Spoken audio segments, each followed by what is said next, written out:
Hello everyone, welcome back to my channel Wangxian and fiction with फूजोशी।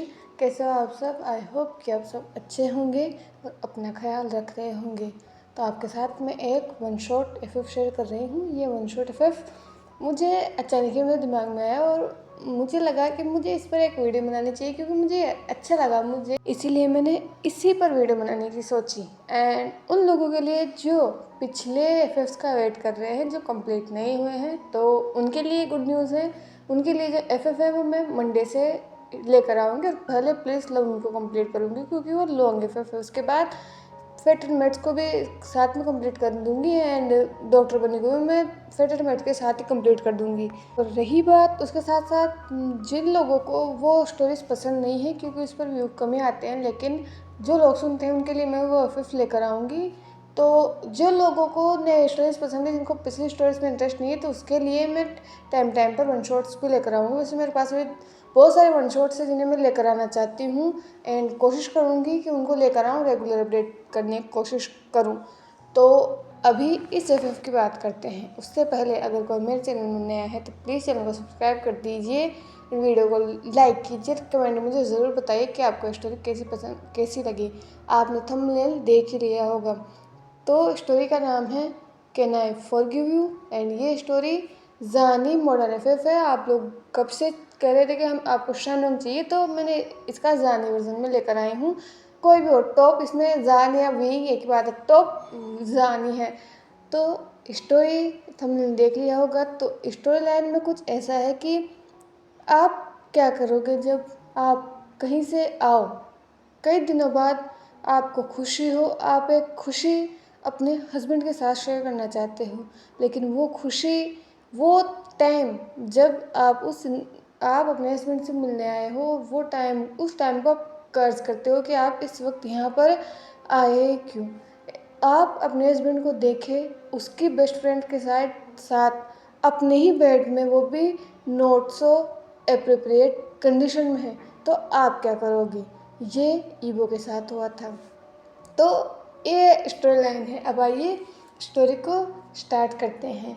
वांग ईबो एक small businessman का बेटा, जिसने अपनी जो पढ़ाई है वो गुस यूनिवर्सिटी से कंप्लीट की है, और वहीं पर ही वो मिला था एक इंसान से जो उसकी लाइफ बन गया था। वो इंसान जिससे कभी वो ने सोचा भी नहीं था कि वो उससे बात भी करेगा, लेकिन अब अब ईबो के लिए वो इंसान इतना मायने रखता था कि ईबो अब उससे बात किए बिना एक सेकंड भी नहीं रह सकता था। और वो इंसान और कोई नहीं बल्कि उसका हो चुका हस्बैंड सीएन जान था, जो भी गुसु यूनिवर्सिटी में ही पढ़ने आया था। जान के फादर एक बहुत बड़े बिजनेसमैन थे, वहीं ईबो के जो फादर थे वो भी बिजनेसमैन थे, लेकिन वो इतने बड़े बिजनेसमैन नहीं थे। वहीं ईबो जो है वो एक सिंपल पर्सन था। ईबो को शुरू से ही डांस का, सिंगिंग का शौक था, तो वो उसी रास्ते पर गया था। वहीं जान जो था उसका शौक था बिजनेस में, तो शुरू से उसने वही पढ़ाई की है, लेकिन वो दोनों ही अपनी पढ़ाई के दौरान ही यूनिवर्सिटी में मिले थे। पहले तो किसी को नहीं पता था कि ये कपल जो हमेशा एक दूसरे से लड़ता रहता है वो कभी रियल कपल बन सकेगा, लेकिन टाइम गुजरा एंड जान और ईबो के बीच में जो कुछ भी था वो चेंज हुआ और जान और ईबो एक दूसरे से प्यार करने लगे। यही तक ही नहीं बल्कि उन दोनों ने अपनी फैमिली से भी बात की एंड दोनों फैमिलीज़ को ही कोई प्रॉब्लम नहीं थी। दोनों फैमिलीज़ ने ही उन दोनों की शादी करवा दी थी। उनकी शादी को अब लगभग 1 साल होने का आया था एंड वो दोनों ही अपनी शादी में बहुत ज़्यादा खुश थे। दोनों ने कभी अपनी शादी करने का कभी रिग्रेट नहीं किया या फिर कभी ये नहीं सोचा कि काश दोनों में से किसी को भी एक दूसरे से बेटर मिल पाता। नहीं, दोनों अपनी शादी में खुश थे। उन दोनों की अंडरस्टैंडिंग भी बहुत ज़्यादा थी। आजकल की जनरेशन में पहले नज़र में ही देखते प्यार हो जाना, या फिर इसे देखा तो इसे प्यार हो जाना, या फिर उसे देखा तो उसे प्यार हो जाना। इनका प्यार ऐसा नहीं था, इनका प्यार प्योर था, और इसीलिए दोनों ने ही कोई भी ऐसा काम नहीं किया जिससे कि उनकी फैमिलीज़ पर कोई फ़र्क पड़े या फिर उनके रिश्ते पर कोई फ़र्क पड़े। शुरू से ही दोनों एक दूसरे से लॉयल थे। और ये जो कपल था ये पूरे यूनिवर्सिटी में फेमस था। अब साथ ही विंग, जिसने अपने फादर की कंपनी पर टेक ओवर ले लिया है। अब वीफेंग मियान ने अपने जो पोजीशन है वो विंग को लेफ्ट ओवर कर दी है, एंड अब जो विंग है वही उसका सीईओ है। दोनों की ही लाइफ स्मूथ चल रही थी।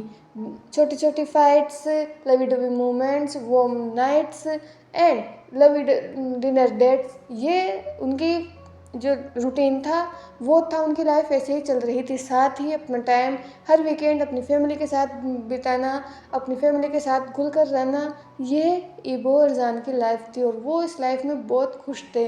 वो भगवान से और ज़्यादा कुछ मांग ही नहीं सकते थे कि भगवान ने उन्हें इतनी अंडरस्टैंडिंग फैमिली दी है। नहीं तो अगर देखें कि विंग का जो जान का जो स्टेटस है वो वांगजी से बहुत ज़्यादा है, लेकिन जब जान ने अपने पेरेंट्स को बताया कि वो वांगजी से प्यार करता है एंड वो ईबो से शादी करना चाहता है, तो किसी एक बार उसके पेरेंट्स ने कहा था कि वो ईबो से मिलना चाहते हैं। जब वो लोग ईबो से मिले तो उसी वक्त उन्होंने बस शादी के लिए हाँ कर दिया था। दोनों ने कभी मना नहीं किया। ईबो एक स्पेशल पर्सन है।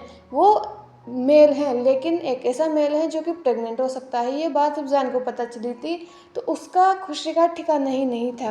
दोनों ही खुश थे। एंड अभी जो है ईबो अपने घर गया हुआ था, अपने पेरेंट्स के पास। ईबो का एक बड़ा भाई भी है जिसका नाम वांग हाई क्वान है, एंड वांग हाई क्वान की शादी भी विंग का जान का जो छोटा भाई है वीचेंग उससे हो रखी है। तो दोनों भाई इसी घर में हैं। वीचेंग और हाई क्वान की जो लव स्टोरी है वो ऐसी है कि चेंग चेंग जो है वो उनकी कंपनी में डायरेक्टर है, बोर्ड ऑफ डायरेक्टर्स का वो हेड है। एंड हाई क्वान उसी कंपनी में जॉब करता था। तो वो दोनों मिले, उन दोनों में प्यार हुआ एंड उनकी शादी, लेकिन उनकी शादी जो है वो जान और ईबो के बाद हुई थी, क्योंकि जान तो एक फ्री स्पिरिट है, वो बोल्ड है। वो अगर वो सही है तो वो अपनी बात को सामने रखते हुए किसी के सामने नहीं डरता, कभी चूकता नहीं है। तो इसीलिए उसने अपने पेरेंट्स को बोल दिया था। लेकिन चेंग थोड़ा सा हेजिटेट पर्सन है, इसीलिए उसे डर लग रहा था कि पता नहीं उसके पेरेंट्स कैसे रिजेक्ट करेंगे कि जब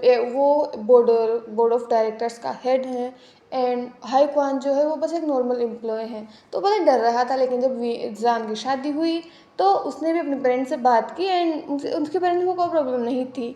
अभी ईवो जो है अपने घर गया हुआ था, वहीं हाई क्वान अभी भी मेंशन में ही था। ईबो की जो मदर थी वो थोड़ी सी इल थी, तो इसीलिए उन्होंने ईबो को अपने पास बुलाया था। अब उनके दोनों बेटे ही वीमेंशन में आ चुके थे, तो उनके पास अब कोई नहीं था, इसीलिए कुछ दिनों के लिए ईबो को वहाँ बुलाया था। एंड ईबो को भी वहाँ पर गए हुए बहुत दिन हो चुके थे, तो इसीलिए ईबो भी अपने पेरेंट्स के यहाँ जा चुका था। एंड अब लगभग एक हफ्ते बाद ईबो वापस लौट रहा था। ईबो ने सोचा कि वो जल्दी ही जाएगा। उसके पेरेंट्स जो है वो दूसरी सिटी में रहते हैं, तो आने जाने में टाइम लगता है। या तो उनको ट्रेन लेना पड़ता है या फिर वो कार से या पब्लिक ट्रांसपोर्ट से आए। तो वांग ने सोचा था कि वो ट्रेन में आएगा एंड सबको सुबह जल्दी ही सरप्राइज़ देगा। इसीलिए वो रात को निकल चुका था अपने घर से।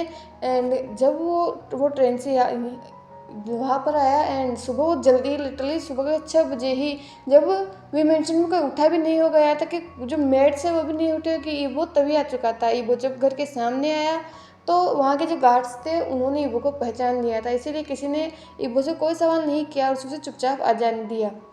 ईबो ने चुपचाप गेट ओपन किया और वो अंदर आया। उसने देखा कि पूरा विमेंशन अभी भी अंधेरे में डूबा हुआ है, बस सूरज की हल्की सी रोशनी आ रही है जिससे वो हल्का सा उस घर में उजाला है, नहीं तो पूरा अंधेरे में डूबा हुआ है। ईबो ने ये देखा तो उसके फेस पर एक स्माइल थी, क्योंकि वो जानता है उसकी जो ये फैमिली है वो थोड़ा लेट ही उठती है, क्योंकि चेंग एंड जान की अपनी कंपनी है तो कभी भी कंपनी जा सकते हैं। और रही बात फेंग मियान और मैडम यू की, तो वो घर पर रहते हैं तो थोड़ा लेट ही उठते हैं। और वांग जी होता है तो वांग जी भी लेट उठता है। वैसे भी उसकी जो वो सिंगर है तो उसकी अभी कोई भी अपॉइंटमेंट नहीं थी। उसने कुछ दिनों के लिए अभी लीव ले रखी थी अपने करियर से। थोड़े दिनों के लिए उसने लीव ली थी, तो अभी उसे भी जल्दी उठने की ज़रूरत नहीं पड़ती थी। ये देखकर ईवो के फेस पर एक स्माइल थी। वो बहुत ही धीरे से अपने रूम में जाने लगा। वो जान को देखने के लिए बहुत ज़्यादा डिस्परेट था। उसने बहुत मिस किया है जान को। ऐसा नहीं था कि एक हफ्ते में उन दोनों ने बात नहीं की या फिर वीडियो कॉल्स नहीं किए, बहुत किए थे, लेकिन वीडियो कॉल होता है, एक दूसरे को सामने देखना होता है। इसीलिए ईबो बहुत ज़्यादा एक्साइटेड था एंड एक ऐसी न्यूज़ ईबो अपने साथ लेकर आया था जिसे वो जान को बताना चाहता था। और वो जानता है कि जब जब जानी न्यूज़ सुनेगा तो वो खुश हो जाएगा, और यही चीज़ ईबो खुद जान के फेस पर देखना चाहता था। ये रिएक्शन वो वीडियो कॉल पे भी ले सकता था, लेकिन ईबो अपने सामने जान को वो रिएक्शन देते हुए देखना चाहता था, इसलिए वो बहुत ही दबे पाँव से अपने रूम की तरफ जाने लगा, जो कि सेकंड फ्लोर पर था। जब वो अपने रूम के बाहर पहुंचा तो उसने गेट को देखा, जो कि लॉक नहीं था, बस लगा हुआ था ऐसे ही। ईबो का दिल बहुत ज़ोर ज़ोर से धड़क रहा था। पता नहीं क्यों एक अनईजी सी फीलिंग उसके दिल में हो रही थी। ऐसा आज से पहले कभी नहीं हुआ, वो अपने रूम में बिंदास चला जाता है, लेकिन आज पहली बार उसे ऐसा लग रहा था कि नहीं, उसे ये गेट नहीं खोलना चाहिए। उसे ऐसा लग रहा था कि अभी वो खोलेगा या फिर कुछ अंदर होगा। एक अनईजी सी फीलिंग उसके अंदर से आ रही थी, लेकिन फिर उसने उसे फीलिंग को झटका और कहा, ईबो तुम बहुत ज़्यादा सोच रहे हो, अपने ही बेडरूम में जाने से तुम्हें इतनी घबराहट क्यों हो रही है? जानगा, आप सच में आज सरप्राइज होने वाले हो। ये बोलकर एक अपने फेस पर स्माइल लेकर ईबो गेट को ओपन करता है, लेकिन जैसे ही गेट को ओपन करता है सामने देखता है, ईबो की जो वो स्माइल थी वो एक ऐसे एक्सप्रेशन में बदल जाती है जिसे एक्सप्लेन करना वर्ड्स में तो बहुत ज़्यादा डिफ़िकल्ट है। ईबो की आंखों में जो वो चमक थी वो धीरे धीरे बस डल हो चुकी थी। ईबो का माइंड ब्लैंक हो चुका था, पैर ज़मीन पर जम चुके थे। उसे यकीन नहीं हो रहा था कि वो सामने क्या देख रहा है। बिल्कुल यकीन नहीं हो रहा था। उसका दिल चीख चीख कर बोल रहा था कि ये गलत है, उसकी आंखें धोखा खा रही है, ये हो ही नहीं सकता। लेकिन दिमाग वही बता रहा था जो वो देख रहा था, उसकी आंखें जो देख रही थी। ईबो के हाथ में जो सूटकेस था जो वो लेकर आया था, वो बस वहीं छूट गया, और वो अभी भी सामने की तरफ अपनी बढ़ी हुई आंखों और रुकी हुई धड़कन के साथ देख रहा था। उसे नहीं समझ आ रहा था, उसके हाथ पांव कांप रहे थे। उसे ऐसा लग रहा था कि उसे ब्रीदिंग में प्रॉब्लम हो रही है। सामने का नज़ारा देखने लायक था ही नहीं, और अगर ईबो उसे देख रहा है तो कुछ ऐसा था कि ईबो ने सपने में सोचा क्या, इमेजिन क्या, उसके दिमाग में ये कभी आया तक नहीं। उसके दिमाग के एक हिस्से तक में भी ये नज़ारा या फिर ये चीज़ कभी आई नहीं थी, लेकिन अभी ये वो वहाँ था और इस चीज़ को सामने देख रहा था। वहीं दूसरी तरफ मैडम यू जो भी अब उठ चुकी थी और वो नीचे आ रही थी, क्योंकि उन्हें मेट्स को इंस्ट्रक्शंस देने थे कि आज ब्रेकफास्ट में क्या बनाना है। उन्हें भी वांग ईबो के सरप्राइज विजिट का कोई भी अंदाज़ा नहीं था। उनका जो रूम है वो भी सेकंड फ्लोर पर ही था, तो इसीलिए वो अपने रूम से इधर आ रही थी नीचे जाने के लिए। जब वो अपने रूम से आए तो उन्होंने देखा कि विंग के जो रूम है उसके विंग के रूम के अंदर से लाइट बाहर आ रही है। देखकर मैडम भी थोड़ी सी शॉक हो गई, क्योंकि विंग हमेशा अपना डोर लॉक करके सोता है, एंड जब तक ईबो तो सुबह जल्दी भी उठ सकता है, लेकिन जान जो है वो कभी जल्दी नहीं उठता। वो लेट स्लीपर है, वो लेट तक सोता है। तो जान के रूम से भी लाइट्स क्यों बाहर आ रही है, वो भी इतनी जल्दी? वो यही सोच कर उस तरफ जाने लगी, लेकिन जैसे जैसे वो जा रही थी उन्हें भी पता नहीं क्यों ऊपर अनईजी फील हो रहा था। एंड अब जैसे जैसे वो रूम के पास गई वैसे वैसे ही जो लाइट के साथ उसे एक परछाई भी दिखने लगी। ये देखकर मैडम भी अलर्ट हो गई। वो बहुत ही ध्यान से रूम के बाहर चली गई, लेकिन जब वो रूम के बाहर गई तो उसने देखा कि एक इंसान रूम के अंदर देख रहा है, उसकी पीठ उनकी तरफ है। ऐसे तो मैडम यू भी उस इंसान पर हमला कर सकती थी, मैडम यू इतनी स्ट्रॉन्ग है कि वो उस इंसान को दबोच सकती थी, लेकिन उन्हें उस इंसान को देखकर पता चल गया था कि ये कौन है। उन्होंने खुद में ही कहा, ईबो ईबो यहाँ क्या कर रहा है? यहाँ वो अगर आया भी है तो यहाँ पर गेट पर क्यों खड़ा हुआ है? यही सोचकर मैडम भी बहुत धीरे से रूम के अंदर जाने लगी, लेकिन सामने का नज़ारा देखकर एक पल के लिए वो भी अपनी जगह पर बस स्टन रह गई। उन्हें खुद यकीन नहीं हो रहा था कि वो सामने क्या देख रही हैं। मैडम यू को थोड़ी देर तक कुछ समझ में ही नहीं आया। वो अपनी आंखों को रब कर रही थी कि ये बस ड्रीम हो, ईबो यहाँ है और वो ये क्या देख रही है, ये बस ड्रीम हो। ये सच में वो प्रे कर रही थी गॉड से कि ये बस ड्रीम हो, लेकिन ये शायद ड्रीम नहीं था।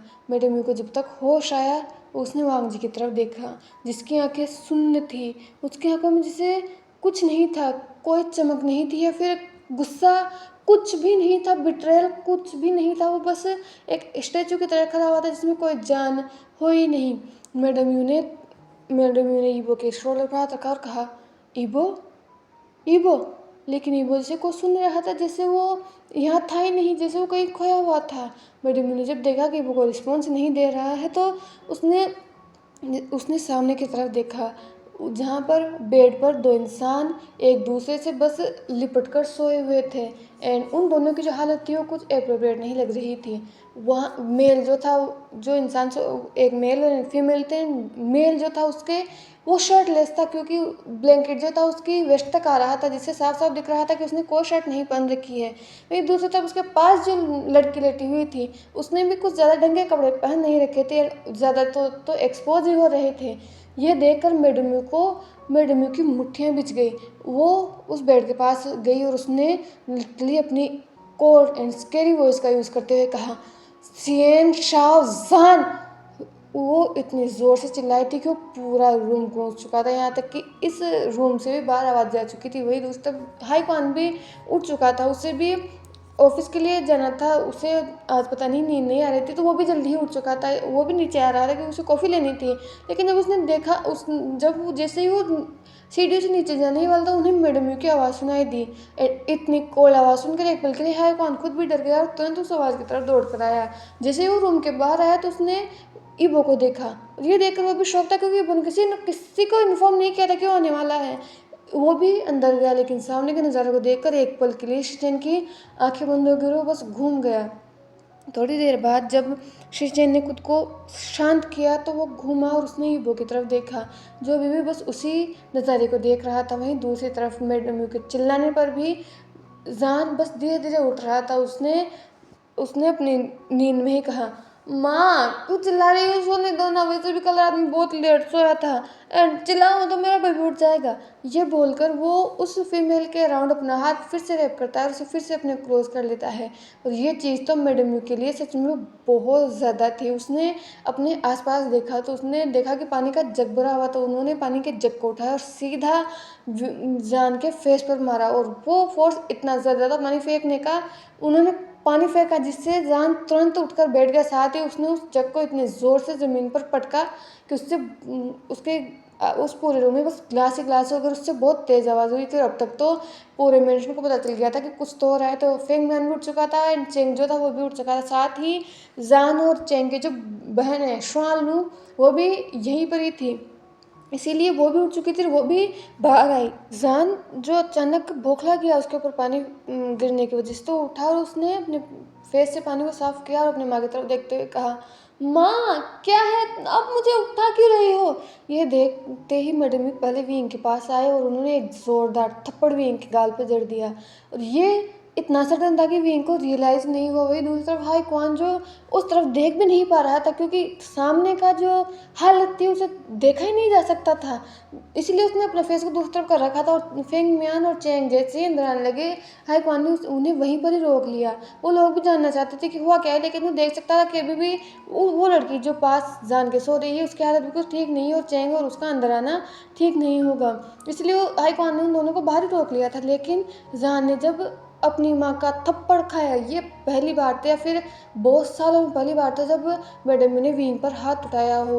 आज से पहले या फिर जान को याद तक नहीं है कि उसकी माँ ने उस पर हाथ कब उठाया था, लेकिन आज इतने दिनों बाद मैडम ने जान पर हाथ उठाया था। विंग को कुछ समझ में नहीं आ रहा था कि हुआ क्या है। मैडम ने विंग की तरफ देखते हुए कहा, तुम्हारा अभी भी नशा नहीं उतरा है? हाँ, जो तुम्हारी अभी भी इतनी हिम्मत है कि तुम अपनी आवाज़ को ऊंची रखने की मेरे सामने हिम्मत जरूरत कर रहे हो जान।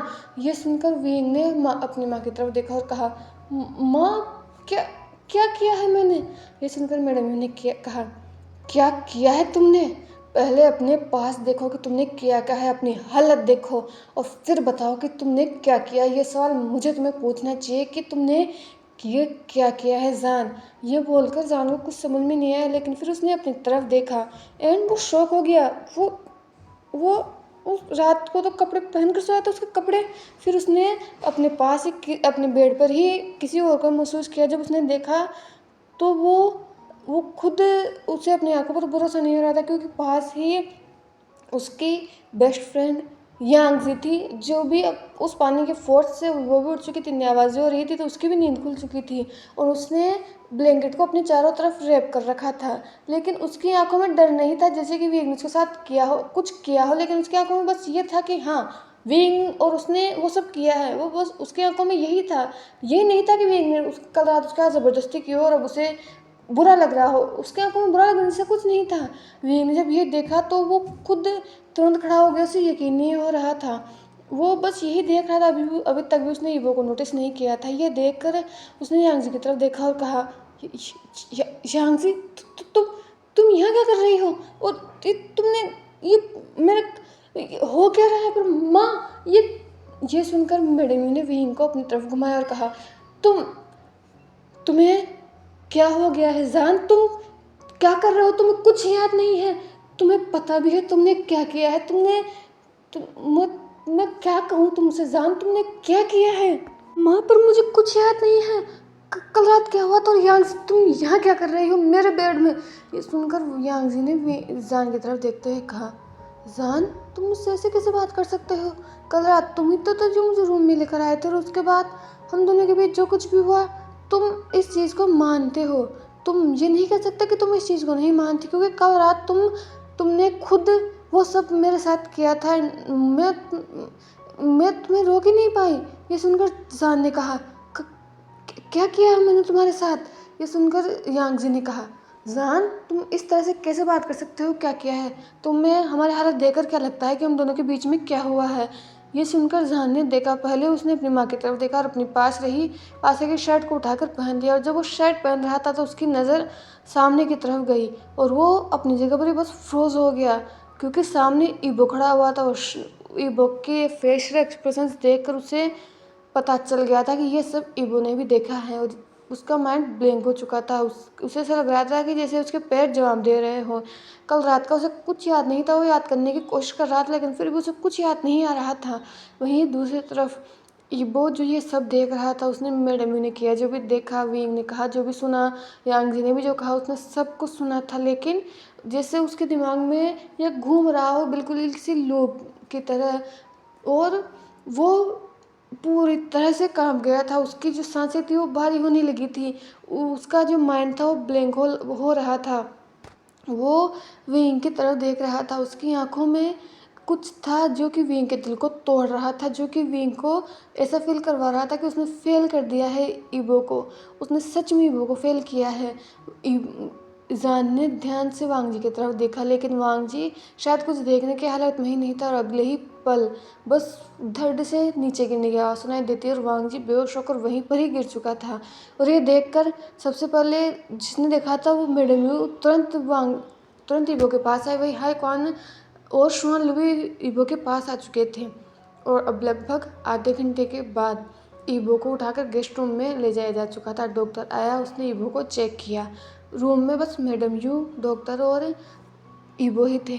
ईशान अभी भी रूम के बाहर था, यहाँ तक कि वो अपने परिवार से बहुत दूर खड़ा हुआ था। यांगजी ने कपड़े पहन लिए थे, वो भी ठीक से, और वो भी वहीं पर ही खड़ी हुई थी। ईशान चुपचाप बैठा हुआ था। जब से वांगजी बेहोश हुआ था तब से उसने एक शब्द तक नहीं कहा था। उसे कुछ समझ में नहीं आ रहा था। उसका माइंड ब्लैंक था। वो रह रहकर कल रात की बातें याद करने की कोशिश कर रहा था, लेकिन कुछ भी समझ में नहीं आ रहा था। वहीं दूसरी तरफ अंदर डॉक्टर ने मैडम की तरफ देखते हुए कहा, मिसेस वी, ये स्ट्रेस एंड डिहाइड्रेशन की वजह से बेहोश हो चुका है, एंड मैं आपको सावधान कर रहा हूँ। अभी जो भी इसकी हालत है ये मुझे बहुत ज़्यादा फ्रजाइल लग रहा है। अगर इसकी हालत ऐसी ही रही या फिर इन्होंने ऐसे ही स्ट्रेस लेना जारी रखा तो मुझे नहीं लगता कि इनके अंदर जो लाइफ पल रही है वो बच सकती है, क्योंकि वो बहुत ज़्यादा वीक है। इनकी बॉडी से भी ज़्यादा वो लाइफ वीक है। तो मैं आपको बस सजेस्ट करूँगा कि इनको जितना हो सके उतना स्ट्रेस से दूर रखिए। इनके खाने पीने का अच्छे से ध्यान रखिए, नहीं तो ये अपने बेबी को खो सकता है। ये सुनकर मैडम ने डॉक्टर की तरफ देखा। उनके फेस पर भी कोई एक्सप्रेशन नहीं थे। उन्होंने डॉक्टर की तरफ देखा और कहा, थैंक यू डॉक्टर, एंड मुझे आपसे बात करनी है। बार जब आपसे कोई पूछे कि इसको हुआ क्या है तो आप बस ये कहना कि वो शौक की वजह से बेहोश हो चुका है।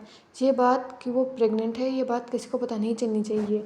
यह सुनकर डॉक्टर ने मैडम की तरफ देखा, लेकिन मैडम की आंखें देखकर वो समझ गया था। जब से वो आया था इस घर का माहौल देखकर वो बिल्कुल समझ गया था कि कुछ तो हुआ है, इसलिए उन्होंने बस नोट किया। उसके बाद डॉक्टर रूम से बाहर जा चुका था। वहीं वांग जी अभी भी बेड पर लेटा हुआ था। उसे होश आ चुका था। हाथ एक एक हाथ प्रोटेक्टिवली उसकी बेली पर था। आंखों से साइलेंटली आंसू बह रहे थे, लेकिन उसके मुंह से एक आवाज़ तक नहीं आ रही थी। मैडम यू वांग जी के पास गई, वो वहाँ पर बैठी। उन्होंने पानी का ग्लास उठाया और वांग जी को पीने के लिए कहा, लेकिन वांग जी मना करने वाला था। लेकिन तभी मैडम यू ने कहा, उसने जो गलती की है तुम उसकी सज़ा खुद को और इस बच्चे को नहीं दे सकते। ईबो, मैं तुम्हें वार्न कर रही हूँ, मैं तुम्हारे साथ हूँ। तुम जो फैसला लोगे वो मुझे मंजूर होगा एंड हर फैसले में मैं तुम्हारा साथ दूंगी, लेकिन इसका मतलब ये नहीं है कि तुम इस बेबी के लाइफ के साथ खेलोगे। तुम्हें अपना ख्याल रखना होगा, अपने लिए नहीं तो सही इस बेबी के लिए ही सही। ये सुनकर वांग ईबो ने मैडम यू की तरफ देखा, फिर उसने उस पानी के ग्लास को एक्सेप्ट किया और उस ग्लास से उसने पानी पिया। उसके बाद मैडम यू ने वांग जी को उठकर बैठने में मदद की। मैडम यू ने वांग जी की तरफ देखते हुए कहा, मैं जानती हूँ अभी जो मैं तुमसे कहने जा रही हूँ शायद तुम्हें ऐसा लगे कि मैं अपने बेटे की साइड ले रही हूँ, लेकिन नहीं, मैं तुमसे बस इतना बोल रही हूँ कि एक बार उसकी बात सुनना, क्योंकि ये बात तुम भी बहुत अच्छी तरह से जानते हो। तुम दोनों कई सालों से रिलेशनशिप में हो एंड मैंने उसे बड़ा किया है, मैंने उसे पैदा किया है, तो मैं उसे बहुत अच्छी तरह से जानती हूँ। लेकिन मैं उसने जो गलती की है उसके लिए उसकी तरफदारी बिल्कुल नहीं कर रही हूँ या फिर उसकी साइड बिल्कुल भी नहीं ले रही हूँ। कोई भी फैसला लेने से पहले एक बार उससे बात करना। अगर तुम नहीं चाहते कि वो तुम्हारे सामने आए तो मैं तुम्हें कॉल पर बात करने की इजाज़त देती हूँ, और जो भी तुम्हारा फैसला होगा मैं तुम्हारा उसमें साथ दूंगी और मैं ये मेक श्योर करूँगी कि पूरी फैमिली तुम्हारा साथ दे। बस तुम्हें स्ट्रोंग रहना होगा वांग जी। ये जो टाइम है ये तुम्हारे लिए बहुत ज़्यादा मुश्किल है। हमारे फैमिली में ऐसा पहले कभी नहीं हुआ है एंड मैं तुम्हें नहीं कह सकती कि मैं तुम्हारा पेन समझ सकती हूँ। मैं तुम्हारा पेन थोड़ा सा भी क्या, मैं 1% तुम्हारा पेन नहीं समझ सकती, लेकिन फिर भी मैं तुम्हारे साथ हूँ, हर कदम पर तुम्हारे साथ हूँ। तुम जो चाहे मेरे साथ शेयर कर सकते हो, तुम जो चाहे वो मुझसे बात कर सकते हो। तुम्हें किसी भी चीज़ की टेंशन लेने की बिल्कुल ज़रूरत नहीं है। तुम्हें ये टेंशन लेने की ज़रूरत नहीं है कि तुम्हारा ये फैमिली साथ नहीं देगी। तुम्हारा फैमिली साथ देगी, और अगर तुम चाहते हो तो मैं शेनज़ान को इस घर से निकालने के लिए तैयार हूँ। बस तुम्हारी एक हुक्म का इंतज़ार है। ये सुनकर वांग जी ने ईबो ने मैडम यू की तरफ देखा। जब से वो यहाँ पर आया था या फिर जब से वो मैडम यू से मिला था, उसे मैडम यू एक टफ लेडी लगी थी, क्योंकि मैडम यू का जो स्वभाव है, जो उनका फेस है, वो ऐसा ही लगता है कि ये बहुत एक खड़ूस किस्म की औरत होगी। लेकिन जब वो घर में आया, फिर जैसे जो मैडम यू को समझने लगा, उसे ये पता चला कि मैडम यू बिल्कुल किसी नारियल की तरह है। वो बाहर से बहुत ज़्यादा सख्त है, लेकिन अंदर से वो सॉफ्ट हैं। मैडम यू दुनिया के लिए हार्ड है, मैडम यू दुनिया के लिए कोल्ड हार्टेड है, लेकिन अपने परिवार के लिए मैडम यू कुछ भी कर सकती है। अपने परिवार पर अगर एक आज भी आए तो मैडम यू इस पूरी दुनिया को जला कर रख सकती है, और मैडम यू इस चीज़ में कैपेबल भी है। वो इतनी स्ट्रोंग है कि वो अपनी फैमिली को अकेले प्रोटेक्ट कर सकती है। एंड दिन ब दिन ईबो के दिल में मैडम यू के लिए रिस्पेक्ट बढ़ती ही थी, और आज मैडम यू की बातें सुनकर उसके दिल में मैडम यू की रिस्पेक्ट और ज़्यादा बढ़ चुकी थी। वांग जी ने ईबो ने मैडम यू की तरफ देखा और बस नोट किया। वहीं दूसरी तरफ जैसे ही डॉक्टर रूम से बाहर गया था, सभी लोग उससे बस पूछने लगे। सीधा पूछ रहा था वो था जान तुरंत डॉक्टर के पास आया और उसने कहा, डॉक्टर ईबो कैसा है, वो ठीक तो है ना?" ये सुनकर डॉक्टर ने जान की तरफ देखा और कहा, "मिस्टर वी, वो बिल्कुल ठीक हैं, वो बस शौक से बेहोश हो चुके हैं एंड मैं आपको सजेस्ट करूँगा कि अगर ये दोबारा हुआ तो उनके हेल्थ पर बहुत बुरा असर पड़ सकता है, तो प्लीज़ उनका ख्याल रखिए।" ये बोलकर डॉक्टर वहाँ से जा चुका था। वहीं दूसरी तरफ चेंग, फेंग मियान, शुआन लूर, हाइक्वान जान को डिस्कस्ट में देख रहे थे, ऐसे देख रहे थे जैसे वो जान को जानते ही ना हो। वहीं दूसरी तरफ यांगजी जो भी वहीं खड़ी हुई थी, ये सब देख रही थी। वो जान के पास आए, उसने जान के शोल्डर पर हाथ रखते हुए कहा, जान, मैं जानती हूँ ये सब जो हुआ है वो ठीक नहीं हुआ है, लेकिन इससे पहले कि वो कुछ कह पाते, जान ने उसके हाथ को झटक दिया और उसकी तरफ देखते हुए कहा, हमारे बीच कुछ नहीं हुआ है। ये बात बोलना बंद करो कि हमारे बीच कुछ हुआ है। मैं मर जाऊँगा किसी और को टच करने से पहले। मुझे कल रात का कुछ याद नहीं है, इसका मतलब ये नहीं है कि हम दोनों के बीच में वो सब हुआ है। यांगजी, मैं अभी कोई बात नहीं सुनना चाहता या फिर ना ही मैं तुमसे डील करना चाहता हूँ। प्लीज़ अभी यहाँ से चले जाओ और कभी लौट कर दोबारा मेरी ज़िंदगी में वापस मत आना। ये सुनकर यांगजी ने जान की तरफ देखते हुए कहा, तुम मुझसे इस तरह से बात नहीं कर सकते जान। मैं तुम्हारी दोस्त हूँ, मैं तुम्हें बहुत अच्छी तरह से जानती हूँ। मैं जानती हूँ कि तुम अभी स्ट्रेस में हो और तुम्हें अपने हस्बैंड की चिंता है, लेकिन इसका मतलब ये नहीं है कि ये सब वो कम कर देगा जो हम दोनों के बीच में हुआ था, या फिर उस सच को झुठला देगा। ऐसा कुछ नहीं होगा। जो कुछ भी हमारे बीच में हुआ है वो सच है, एंड उसे तुम कभी नहीं बदल सकते। कल रात हम दोनों के बीच में सब कुछ हुआ है, इसे तुम भूल नहीं सकते। अभी तो मैं वापस जा रही हूँ, क्योंकि अभी मैं कोई भी ड्रामा क्रिएट नहीं करना चाहती और ना ही मैं तुम्हारे हस्बैंड को स्ट्रेस देना चाहती हूँ। लेकिन एक बात याद रखना, ये रात ना तो तुम भूलोगे और ना ही मैं तुम्हें भूलने दूंगी, क्योंकि ये तुम्हारे लिए आसान होगा लेकिन मेरे लिए आसान नहीं है। मैं एक लड़की हूँ और मैंने एक रात तुम्हारे साथ बिताई है। तुमने अपनी मर्जी से वो सब मेरे साथ किया है, तो मैं इतने आसान से तुम्हें माफ़ नहीं करने वाली। तुम ये सोच रहे होगे कि तुम इस चीज़ से छुटकारा पालोगे, ऐसा कभी नहीं होने वाला।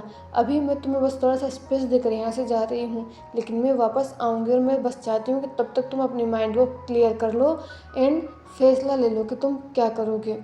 और रही बात हम दोनों के बीच में जो भी हुआ था, मुझे इससे कोई प्रॉब्लम नहीं है। वैसे भी मैं तुम्हारी दोस्त हूँ और मैं तुम्हें शुरू से ही पसंद करती थी। मुझे तुमसे शादी करने में कोई प्रॉब्लम नहीं है, एंड ना ही मुझे प्रॉब्लम है कि तुम्हारा ऑलरेडी एक हस्बैंड है। वैसे भी वो एक मेल है, तो वो तुम्हें बेबी तो देने से रहा, तो तुम्हें इस फैमिली के लिए एक हायर चाहिए और वो हायर मैं तुम्हें दे सकती हूँ, मुझे कोई प्रॉब्लम नहीं है। इसीलिए ध्यान से सोचना एंड गौर करना कि हम दोनों के बीच में कल रात क्या हुआ था। वैसे भी मुझे नहीं लगता कि हम दोनों के बीच में जो कुछ भी आया उसके बाद ईगो तुम्हारे पास रहने के लिए तैयार भी होगा, लेकिन मुझे इससे कोई फ़र्क नहीं पड़ता। मैं बस वो चाहती हूँ जो मेरा है, एंड तुम अब मेरे हो चुके हो। इसीलिए अभी तो मैं जा रही हूँ, लेकिन मैं वापस ज़रूर आऊँगी। ये बोलकर यांगजी एक बार उन सबकी तरफ देखती है और वहाँ से बस निकल जाती है। शुआन लुकी और हाईक्वान की मुट्ठियाँ बहुत बुरी तरीके से बिछ रही थी। फेंग मैन वीन के सामने आए और उन्होंने जान की तरफ देखते हुए कहा, जान शाओ, मैंने तुमसे ये कभी उम्मीद नहीं की थी कि तुम ऐसा कुछ करोगे, लेकिन तुमने ऐसा किया है। तुम मेरी नज़रों में इतने गिर चुके हो कि मुझे नहीं लगता कि तुम अब मेरी नज़रों में कभी उठ पाओगे। ये बोलकर फेंग मैन बस वहाँ से जा चुके थे। चेंग भी अपने भाई को डिसबिलीफ में देख रहा था और शुआन लू की आंखों में आंसू थे। उन्हें यकीन नहीं हो रहा था कि उसके बेबी ब्रदर के साथ क्या हो रहा है। वही जान, जिसे खुद समझ में नहीं आ रहा था, तभी ईवो के रूम के डोर ओपन हुआ और वहाँ से मैडम बाहर आए। वे जान ने जैसे ही मैडम को देखा, जान ने मैडम के पास आते हुए कहा, माँ ईबो कैसा है? वो ठीक है क्या? क्या उसे होश आ गया? कुछ ज़्यादा प्रॉब्लम तो नहीं है ना? ये सुनकर मैडम ने जान की तरफ देखते हुए कहा, तुम्हें क्या फ़र्क पड़ता है ईबो को कुछ हुआ है या नहीं हुआ है? ये सुनकर विजान ने कहा, माँ आप ये क्या बोल रही हो? मुझे फ़र्क पड़ता है मुझसे प्यार। प्यार? जान, इस शब्द को बोलकर इस शब्द की बेइज्जती मत करो या फिर इस शब्द की निंदा मत करो, क्योंकि तुमने जो कुछ भी ईबो के साथ किया है, मुझे नहीं लगता कि अब तुम्हें ये हक है ये कहने का कि तुम उससे प्यार करते हो। ये सुनकर विजान ने कहा, माँ मैं ईबो से प्यार करता हूँ, आप ऐसा कैसे बोल सकते हैं? मुझे कुछ समझ में नहीं आ रहा है कि कल रात हुआ क्या है, मुझे नहीं पता। तुम्हारे ये कहने से कि तुम्हें नहीं पता वो नहीं बदल जाएगा विजान। जो कल रात हुआ है और कल रात हुआ है उसका विटनेस पूरा परिवार हुआ है। तुम ऐसे कैसे बोल सकते हो? तुमने सोचा भी कि ईबो के दिल पर इस वक्त क्या बीत रही होगी? वो इंसान जिसने हमेशा तुमसे प्यार किया है, जिसने हमेशा तुम्हारी रिस्पेक्ट की है, जिसके लिए तुम्हारे लिए वो अपना घर छोड़कर यहाँ पर आया है, उसने तुम्हारे लिए क्या कुछ नहीं किया और उसने अपने सामने अपने हस्बैंड को किसी और की बाहों में, किसी और को बाहों में लेते हुए देखा है। तुम और उससे क्या एक्सपेक्ट करते हो? या फिर तुम इस प्यार शब्द की बेइज्जती नहीं कर रहे हो तो क्या कर रहे हो? तुम्हें कुछ याद नहीं है? ये बोलकर भी तुम ये नहीं बता सकते कि कल रात तुम दोनों के बीच में क्या हुआ था। विजान, मुझे गुस्सा मत दिलवाओ। अगर मैं नहीं चाहती कि मैं अपने ही बेटे के साथ कुछ गलत करूं, तो अभी मैं नहीं चाहती कि तुम ईबो से मिलो, तो अभी के अभी यहाँ से चले जाओ। एंड जब तक ईबो नहीं चाहता कि तुम उससे मिलोगे, तब तक तुम उससे नहीं मिलोगे। एंड ये तुम्हारी माँ का नहीं, ये इस घर की मैडम यू का हुक्म है। अभी के अभी यहाँ से चले जाओ, और जब तक मैं तुमसे नहीं कहती तब तक तुम ईबो के सामने तक नहीं आओगे। ये सुनकर जान ने अपनी माँ की तरफ देखा। आज से पहले उसकी माँ ने, हाँ उसकी माँ सख्त है, उसकी माँ दूसरे पेरेंट्स से थोड़ा सा ज़्यादा स्ट्रिक्ट है, लेकिन आज से पहले मैडम ने कभी उससे इतने ऊंची आवाज़ में बात नहीं की, फिर कभी इस तरह से बात नहीं की। जान का दिल टूट रहा था। वो ईबो को बहुत बुरी तरीके से देखना चाहता था, वो ईबो को बताना चाहता था कि उसे नहीं पता कि ये सब क्या हुआ है, लेकिन मेडम्यू के कहने के बाद अब उसके दिमाग में ये सब चल रहा था। हाँ, उसके ये कहने से कि उसे नहीं पता कि कल रात क्या हुआ है, ये चीज़ थोड़ी बदल जाएगी, कल रात कुछ तो हुआ है। वो यही सब सोच रहा था एंड वो लास्ट टाइम ईबो के रूम के डोर की तरफ देखता है जो कि बंद था। फिर वो अपने भारी कदमों को लेकर वहाँ से जा चुका था। जैसे वो अपने रूम में गया और उसने अपने रूम के चारों तरफ देखा, उसकी नज़र उन दोनों की वेडिंग फ़ोटो पर गई जहाँ पर वो वांग जी के फोrehead पर किस कर रहा था और वांग जी के फेस पर एक सॉफ्ट सी स्माइल थी। फिर उसकी नज़र उनके बेड साइड टेबल पर गई जहाँ पर उन दोनों की फ़ोटो थी, जहाँ पर दोनों ने एक दूसरे को हक किया हुआ था। वांग जी ईबो जान की बाहों में था एंड दोनों के ही राउंड एक सॉफ्ट सा ब्लैंकेट था। शायद दोनों ही मूवी देख रहे थे, तो उस वक्त का जो पिक थी वो वहाँ पर थी जहाँ पर दोनों के फेस पर एक स्माइल थी। ये देखकर जान ने उस फोटो को पिक किया और उस बेड पर बैठ गया। उसने उस फोटो को सहलाते हुए कहा, ईबो, ये मैंने क्या कर दिया? एक मुझसे क्या हो गया? मुझे मुझे आखिर कुछ कल मैं क्या जवाब दूँ? मैंने ये सब क्या कर दिया ईबो? मैं तुम्हारे लायक ही नहीं रहा। मुझे कुछ समझ में नहीं आ रहा है, मैं क्या करूँ? आखिर मैं इतनी बड़ी गलती कैसे कर सकता हूँ? कल रात हुआ क्या था? यही सोचकर विंग कल रात की कुछ बातें याद करने लगा। एक्चुअली यांग जी जो है वो एक दिन पहले यहाँ पर आई थी। वांग जी के जाने के 4-5 दिन बाद यांग जी यहाँ पर आई थी एंड उनका जो यूनिवर्सिटी के जो कुछ लोग थे या कुछ उनके क्लासमेट्स थे, उन लोगों ने एक पार्टी थ्रो की थी एंड कॉलेज के ही क्लासमेट्स ने गेट टुगेदर अरेंज किया था। तो यांगजी भी जान की क्लासमेट थी, लेकिन ईबो दूसरी सिटी में गया हुआ था, इसीलिए ईबो को जान अपने साथ नहीं भेजा सकता था। एंड यही बात चेंग की, तो चेंग दूसरी क्लास में था तो इसीलिए उसे नहीं जाना था। यांगजी दूसरी सिटी से आए थे जब उसे पता चला था कि ये गेट टुगेदर होने वाला है, इसीलिए जान और यांगजी ही उस गेट टुगेदर में गए थे। जब वो लोग वहाँ पर थे तो जान को ठीक अच्छी तरह से याद है, उसने ज़्यादा ड्रिंक नहीं की थी क्योंकि और उसका एल्कोहल टॉलरेंस जो है बहुत ज़्यादा है। जान कितनी भी ड्रिंक कर ले वो कभी ड्रंक होता ही नहीं है, लेकिन कल रात ऐसा क्या हुआ कि वो ड्रंक हो चुका था। उसे याद है उसने ड्रिंक किया था, वो लोग अपने फ्रेंड्स के साथ थे।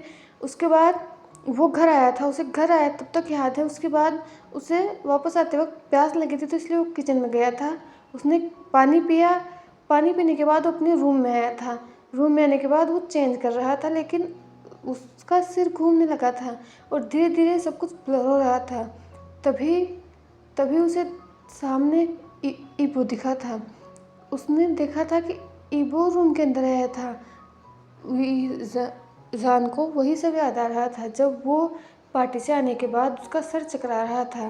जान ने बड़बड़ाते हुए कहा, लगता है आज बहुत ज़्यादा ही पी ली है, मेरा सर इतना क्यों चकरा रहा है? जब ड्राइव कर रहा था तब तो सब कुछ ठीक था, ये क्या कोई स्पेशल वाइन है जिसके बारे में मुझे नहीं पता जो बाद में चढ़ती है? मेरा सिर फटा जा रहा है, चक्कर आ रहे हैं, मुझे कुछ समझ में नहीं आ रहा है। जान यही सोच रहा था तभी उसे आवाज़ सुनाई दी, जान का। ये सुनकर जान का जो चेहरा वो तुरंत सामने की तरफ गया तो उसने देखा कि वहाँ पर ईबो खड़ा हुआ है। ईबो ने उसी की शर्ट पहन रखी है जैसा कि ईबो को पसंद है। ईबो को जान की जो लॉन्ग शर्ट होती है उसमें जान की जो सेंट होती है उस शर्ट को पहनना पसंद होता है, उसे वार्म फील होता है। तो उसने देखा कि ईबो ने बस वही शर्ट पहन रखी है, नीचे उसकी जो लेग्स थे वो बेर थे, वो शर्ट उसके घुटनों से उसके थाइस तक आ रहे थे। ये देखकर जान की आंखें बड़ी हो गई। उसने ईबो की तरफ देखते हुए कहा, ईबो, तुम वापस कब आए? तुम तो अपने घर गए थे ना? ये सुनकर ईबो जान के पास आया। उसने जान की चीक्स पर हाथ रखते हुए कहा, मैं आपको बहुत ज़्यादा मिस कर रहा था तो इसीलिए मैं बस दौड़ कर आपके पास आ गया, लेकिन जब मैं यहाँ पर आया तो मुझे पता चला कि आप तो हमारे दोस्तों के साथ पार्टी में गए हो। लेकिन फिर मैंने सोचा कि क्यों ना मैं आपको सरप्राइज़ दूँ। ये बोलकर उसने अपने दोनों हाथों को जान की नेक में डाल लिया। ये देखकर जान ने कहा, तुम सच में ही हो, मैं ड्रंक नहीं हूँ, है ना? ये सुनकर ईबो ने जान के दोनों हाथों को लिया और अपनी वेस्ट पर रखते हुए कहा, नहीं जानगा, क्या आप भूल गए कि आप कितने भी पियो आपको चढ़ती नहीं है? तो आप ड्रंक नहीं हो, आप पूरे होशो हवास में हो और आप मुझे देख रहे हो। ये मैं यही हूँ, मैं आ चुका हूँ। अगर आप चाहो तो मैं माँ को बताऊँ। ये सुनकर इससे पहले कि वो हट पाता, जान की बाहों से जान ने वो वेस्ट को पकड़ा और अपनी तरफ खींचते हुए कहा, बिल्कुल नहीं। और अब जब तुम यहाँ पर आ चुके हो तो मैं सच कहूँ वो, तो तुम इस सिर्फ मेरी शर्ट में सच में बहुत ज़्यादा हॉट होते हो। तुम्हें पता है, जब भी मैं तुम्हें इस शर्ट में देखता हूँ, मैं बस तुम्हें क्रश करना चाहता हूँ अपने नीचे, बस तुम्हें अपने नाम से मौन करवाना चाहता हूँ। ये बोलकर जान ईबो के चीख पर हाथ रखता है। यही एंड वो अपने लिप्स को ईबो के पास लेकर जाता है, पर ईबो उसे रोक देता है और धीरे धीरे उसे बेड पर ले आता है। उसके बाद क्या हुआ, उसके बाद उसके बाद क्या हुआ मुझे कुछ याद क्यों नहीं है। अगर ईबो सुबह आया है तो कल रात कौन था? मैं ईबो को इमेजिन क्यों कर रहा था? मेरे साथ क्या हुआ? कौन? तो मैं यांगजी के साथ ऐसा, पर यांगजी उस वक्त मेरे रूम में क्या कर रही थी? मुझे अच्छी तरह से याद है कि जब मैं आया था तो मैंने यांगजी को उसके रूम में जाते हुए देखा था। जब मैं अंदर आया था तब तब कौन, मुझे कुछ समझ में, क्या मैंने कल रात यांगजी को ईबो समझकर उसके साथ वो सब, नहीं, मैं ऐसा नहीं कर सकता। मुझे मैं मैं कहता हूँ कि मैं ईबो से प्यार करता हूँ। मुझे ईबो और यांगजी के बीच में फ़र्क पता नहीं चला। मैं इतना मदहोश कब हो गया, मैं इतना ज़्यादा कैसे खो गया कि मुझे रियलाइज़ नहीं हुआ कि वो मेरा ईबो नहीं, वो यांगजी है। मुझसे इतनी बड़ी गलती कैसे हो गई, कैसे? ये बोलकर जान बहुत ज़ोर से चिल्लाता है और पास रखे ही हर चीज़ को उठाकर बस तोड़ने लगता है। पास रखे टेबल पर सामान को, वो जो रखे थे उनको, पास ही जो कुछ स्ट्रक्चर्स लगे सबको बस तोड़ने लगता है। जो शेल्फ थे जिसमें बुक्स रखी हुई थी वांगजी की, वो उन्हें भी गिराने लगता है। वो हर पूरे रूम में बस तोड़ फोड़ करने लगता है, पूरे बेड को उथल पुथल कर देता है। और उसके यहाँ कुछ बस आंसू बह रहे थे। वो अपने घुटनों पर बैठ कर बहुत बुरी तरीके से चिल्ला रहा था। उसके चिल्लाने की आवाज़ पूरे घर में गूंज रही थी क्योंकि डोर ओपन था। वैसे तो ये जान का जो रूम है वो बहुत बड़ा है एंड वो साउंड प्रूफ है। जान ने स्पेशली वो रूम साउंड प्रूफ बनवाया था, लेकिन अभी गेट खुला हुआ था तो सभी लोग जान की आवाज़ें सुन सकते थे। जान अपने घुटनों पर था, वहीं दूसरी तरफ उसने जो चीज़ें तोड़ी थी, जो वॉश तोड़े थे, वो उन्हीं पर अपने घुटनों के बल बैठा था, तो उसके घुटनों पर भी चोट लग चुकी थी। लेकिन ये शायद कम नहीं था।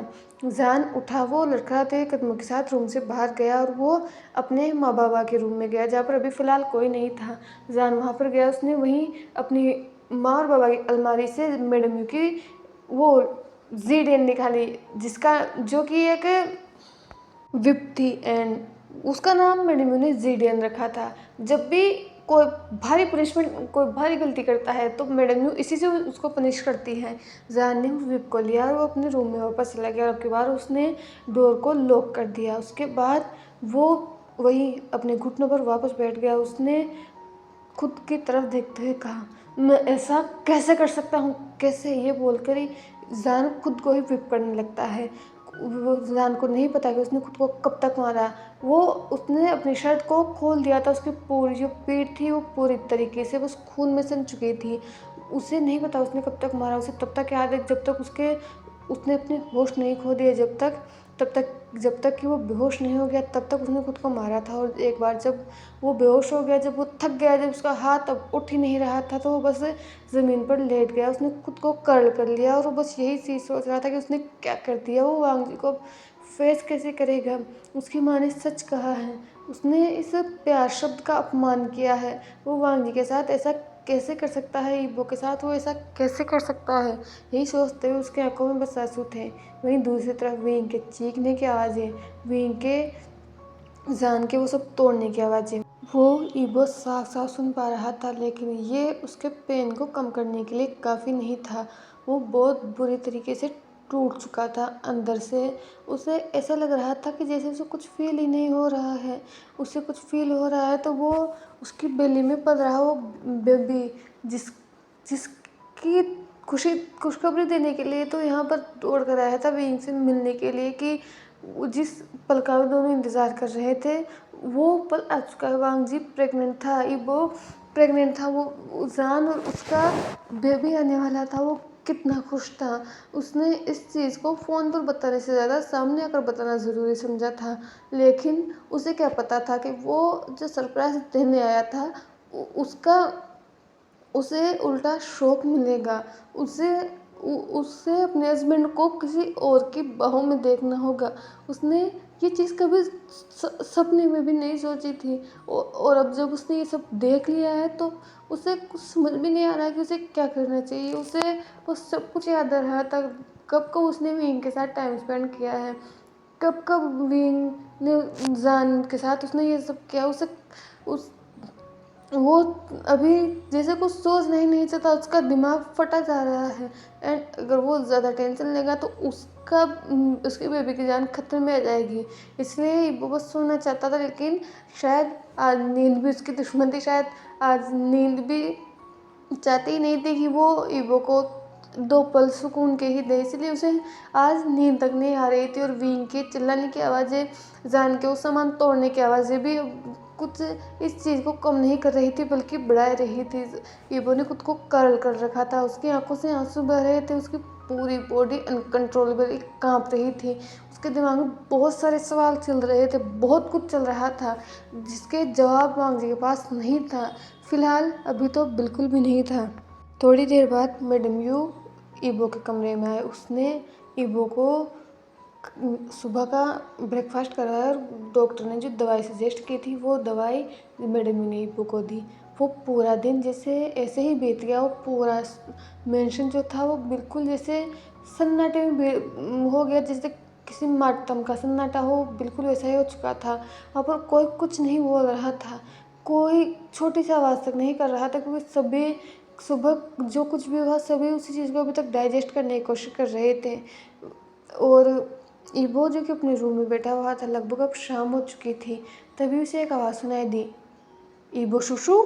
ये सुनकर ईबो ने डोर की तरफ देखा तो वहाँ पर हाई क्वान और चेंग का जो बेबी था वो था विजो। ये देखकर ईबो के मुँह से कुछ आवाज़ ही नहीं निकल रही थी। तभी विजो दौड़कर शाह विजो दौड़कर ईबो के पास आया और वो अपने घुटने के बल चढ़ता हुआ बेड पर बैठ गया। उसने ईबो की तरफ देखते हुए कहा, वांग जी शुशु, आप वापस कब आए? आपको पता है मैं आपको कितना मिस कर रहा था। मैंने डैडा से भी कहा कि वो मुझे आपके पास लेकर चले, लेकिन डैडा ने कहा कि आप ग्रैंडपा के घर पर गए हो, इसलिए मैं आपके पास नहीं जा सकता।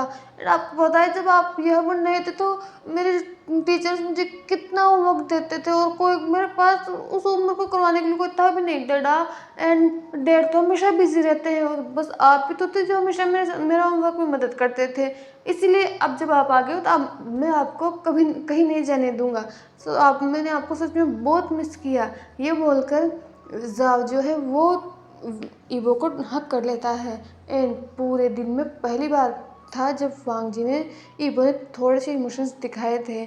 उसने भी जाओ को हक कर लिया था। उसने उसके सिर पर हाथ फेरते हुए कहा, तुम्हारे शुशु तुमसे माफ़ी मांग रहे हैं, तुम्हें उससे नाराज़ होने की ज़रूरत नहीं है। एंड अब तुम्हारे शुशु प्रॉमिस करते हैं कि अब वो तुम्हें छोड़कर कभी नहीं जाएंगे।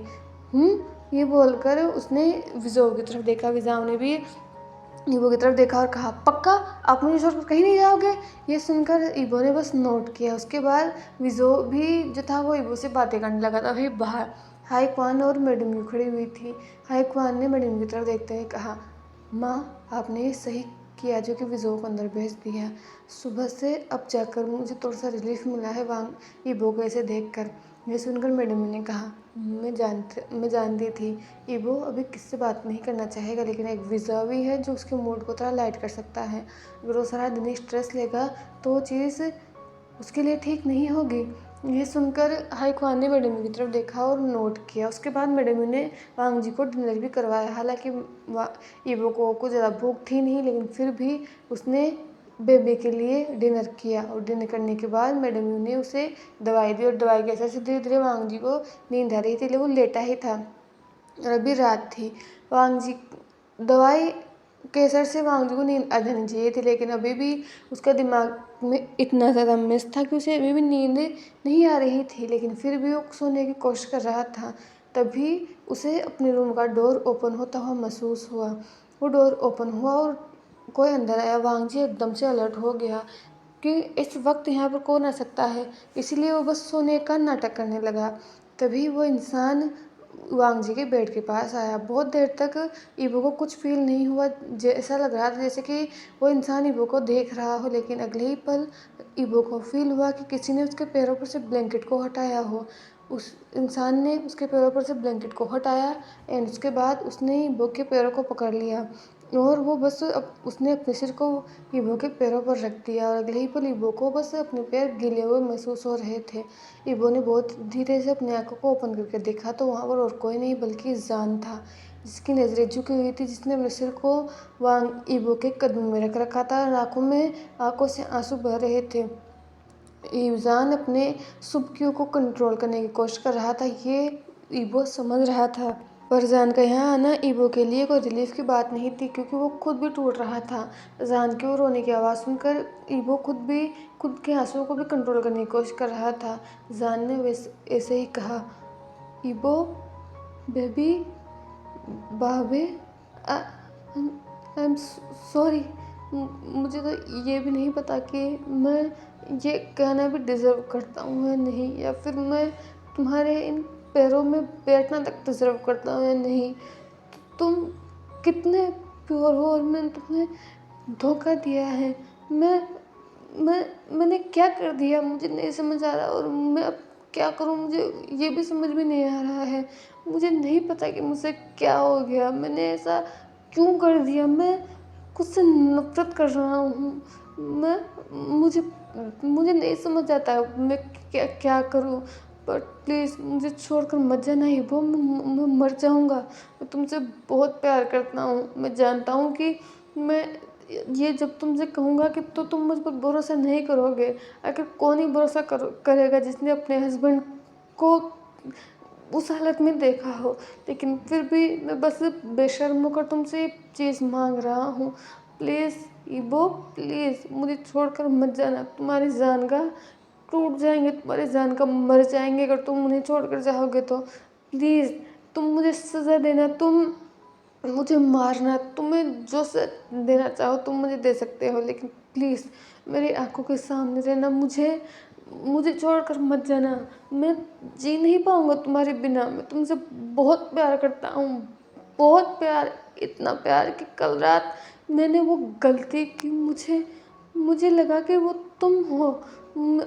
मैं तुम्हें इतना मिस कर रहा था कि मुझे लगा कि वो तुम हो। मैं नशे में इतना धुत हो गया कि मुझे रियलाइज़ ही नहीं हुआ कि वो तुम नहीं। वो ये मैं उसका नाम तक नहीं लेना चाहता। मुझे नहीं पता कि उसने ऐसा क्यों किया। मैं नशे में था लेकिन वो तो होश में ही थी। उसे तो पता था कि ये मेरा रूम है, तो वो रूम के अंदर आके सकती थी। पर मैं ये कर कि उसकी गलती है, ये मैं खुद को जस्टिफाई नहीं कर सकता। मैं जानता हूँ मैंने गलती की है, उस गलती की मैं तुमसे लेने के लिए तैयार हूँ। मैं बस तुमसे एक ही भीख मांग रहा हूँ वो, प्लीज़ मुझे छोड़कर मत जाना। मैं तुम्हारे बिना नहीं जी पाऊँगा, मैं मर जाऊँगा। ये बोलकर जान बहुत बुरी तरीके से रोने लगता है। वही ईबो खुद को रोकने की कोशिश कर रहा था। वो बहुत अच्छी तरह से जानता है, वो जानता है जान उससे कितना प्यार करता है। जान उसके लिए पागल है, लेकिन उसने जो सुबह देखा वो उसको भी नहीं झुठला सकता। नहीं, वो उसका दिमाग, खुद का दिमाग जैसे दो चीज़ों में बस अटक कर रह गया है कि उसे जान को माफ़ करना चाहिए, नहीं, लेकिन वो जान को कैसे माफ़ कर दे। उसकी आंखों से साइलेंटली आंसू बह रहे थे, लेकिन मुँह से एक शब्द तक नहीं निकला। ईबो को नहीं पता जान वहाँ कब तक बैठा रहा, क्योंकि दवाई के असर से फाइनली ईबो को पता नहीं कब नींद आई, उसे पता ही नहीं चला। एंड नेक्स्ट मॉर्निंग जब उसकी आँख खुली थी, जब तो वहाँ पर जान नहीं था। अब कुछ दिन ऐसे ही बीत चुके थे, 2 हफ्ते ऐसे ही बीत चुके थे, लेकिन वांग जी अपने रूम से बाहर नहीं आया था। जिसे भी वांग से बात करनी होती थी या फिर वांग जी के साथ टाइम स्पेंड करना होता था तो वो लोग वांग जी के रूम में जाते थे। लेकिन इस बीच में वांग ईबो ने कभी भी ईजान के बारे में बात नहीं की, ना ही वो उसका फेस देखना चाहता था। लेकिन ईबो जानता है, हर रात जान उसके रूम में आता था, हर रात वो उससे माफ़ी मांगा करता था। ये सोच कर कि ईबो सो चुका है, लेकिन ईबो नहीं सोता था। वो शायद जान का इंतज़ार किया करता था, या फिर शायद उसे नींद ही नहीं आती थी, रीज़न कुछ भी हो। लेकिन वो रोज़ जान की माफ़ी सुना करता था। लेकिन इसका मतलब ये नहीं है कि माफ़ी मांगने से जान की गलती कम हो जाती है, नहीं। जान को सफ़र करना होगा, जितना सफ़र वो कर रहा है, जितना सफ़र जान कर रहा है, वो सफ़र ईबो ने उस एक पल में कर लिया था जब उसने ये सब देखा था। इसीलिए ईबो इतनी आसानी से जान को माफ़ नहीं करने वाला, और उसे ये तक नहीं पता कि वो जान को माफ़ भी कर पाएगा या नहीं।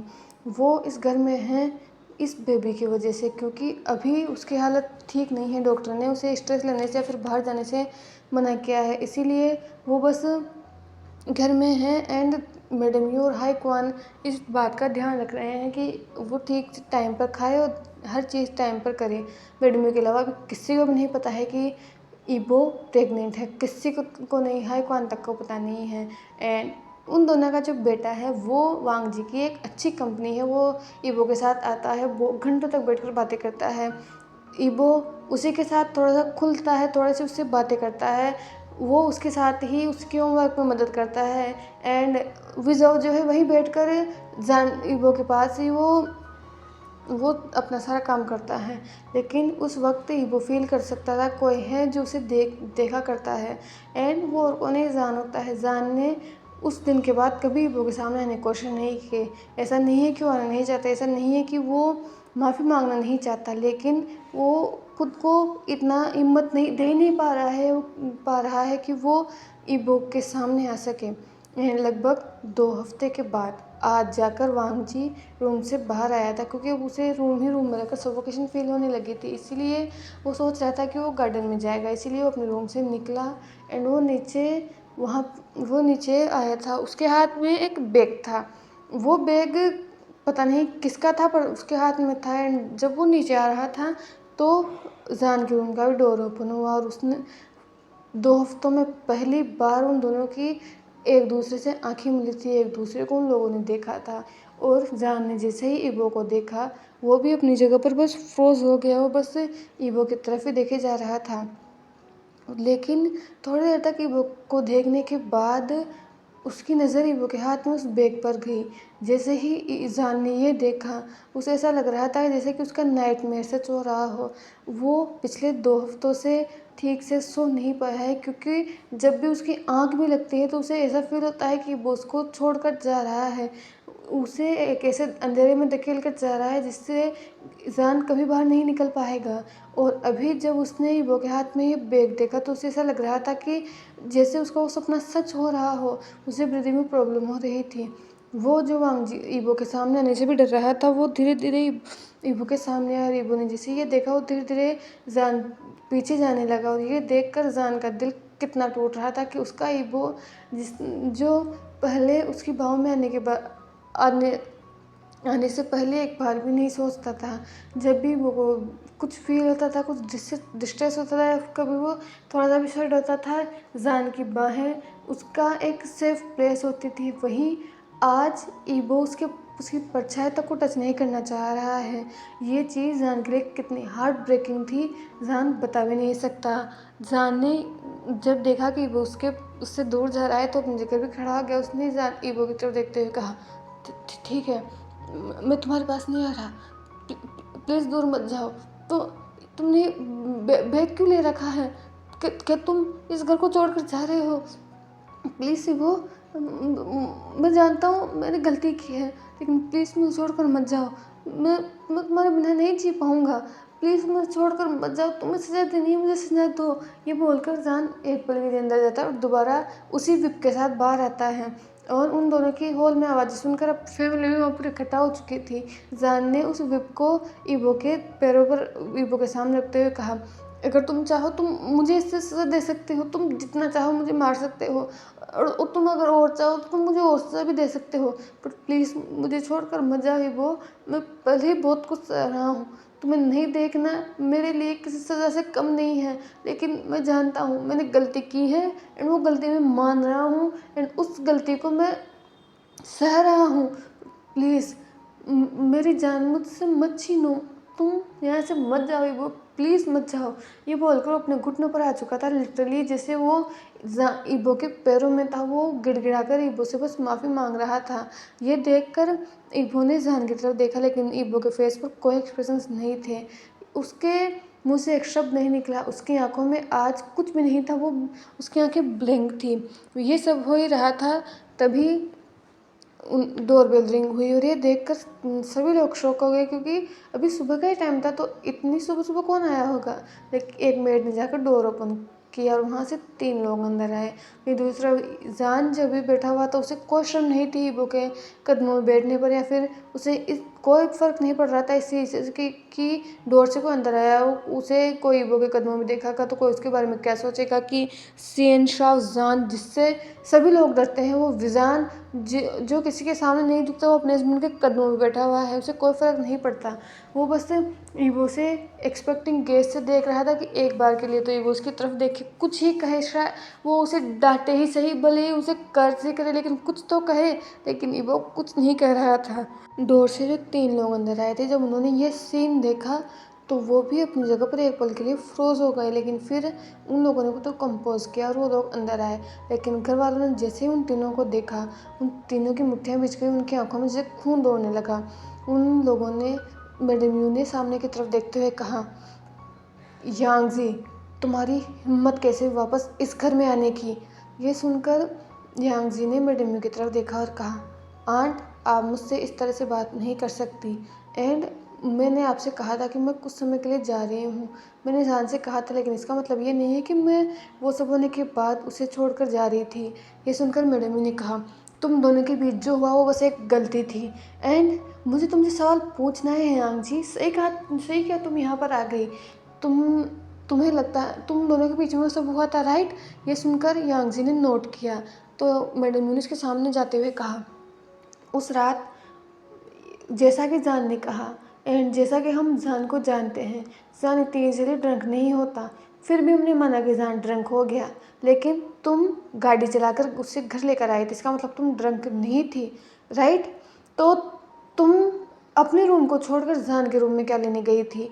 क्योंकि झूठ बोलने की हिम्मत मत करना, क्योंकि घर में सभी रूम्स के अलावा इस हॉल में एंड कॉरिडोर में जहाँ से जान का रूम है, वहाँ पर सीसीटीवी कैमरे लगे हुए थे। तो तुम ये झूठ नहीं बोल सकते कि जान तुम्हें ज़बरदस्ती अंदर लेकर गया था, या फिर तुम दोनों वो ड्रंक थे इसीलिए तुम अंदर गए थे, क्योंकि उन कैमरों में साफ साफ दिख रहा है कि जान तो ड्रंक था।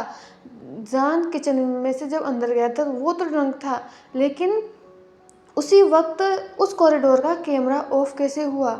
एंड उसी वक्त उसी रात तुम दोनों के बीच में वो कुछ कुछ क्यों हुआ? जान तो ड्रंक था, लेकिन तुम तो होश में थी, तो तुम जान के रूम में क्या कर रही थी? ये सुनकर यांगजी ने मैडम की तरफ देखा और कहा, आंट, आप मुझे बचपन से जानती हो, मेरी मोम और आप एक दूसरे के बहुत अच्छे दोस्त हों।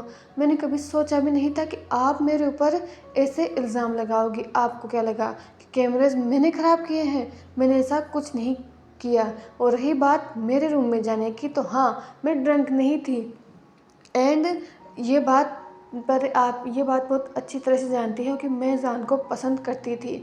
मैंने जान को हमारे यहाँ स्कूल में प्रपोज भी किया था, लेकिन उसने मुझे मना कर दिया। लेकिन मैंने उसी वक्त मैं मान गई थी कि मुझे लगा कि जान मुझसे पसंद नहीं करता, तो मैं बस उसकी दोस्त बनकर रह गई।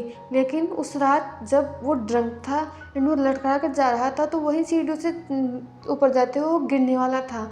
इससे पहले कि वो गिर पाता, मैंने उसे थाम लिया एंड मैं उसे उसके रूम में लेकर गई थी। मैंने बस यही सोचा था कि मैं उसे रूम में लेकर जाऊँगी, उसे बेड पर उसे उसके रूम में छोड़ूंगी और वो अपने रूम में वापस आ जाऊँगी, क्योंकि मैं भी बहुत ज़्यादा थक चुकी थी।